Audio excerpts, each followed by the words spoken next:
Mentre que alguns encara no havien acabat la festa, d'altres aprofitaven el primer dematí de l'any per fer esport. Happy New Year! Ahí a tope! Per a aquests ciclistes ja s'ha convertit en una tradició sortir a pedalejar el primer dia de gener. Llevamos ya, pues creo que serán 10 añitos o más, ya el día 1 pues con un poquito de deporte. A disfrutar de l'any i començar un dia nou i un any nou, a tope. Tradició per a alguns i rutina per a altres.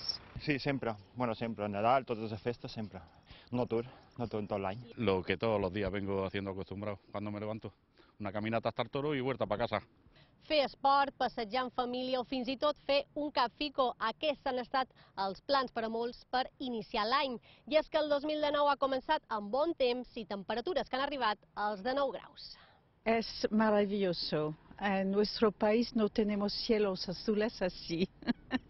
Ara me'n vaig a missa i llavors m'anem a dinar a Palma.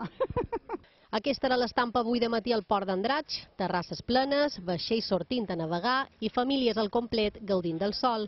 A Menorca, moltes persones han volgut agafar forces per aquest nou any. Ho han fet gaudint de la natura, fent el primer cap fico, passejant per la platja, com per exemple a la de Punta Prima, a Sant Lluís. I és que el sol ha permès gaudir del dia festiu arreu de les Illes Balears.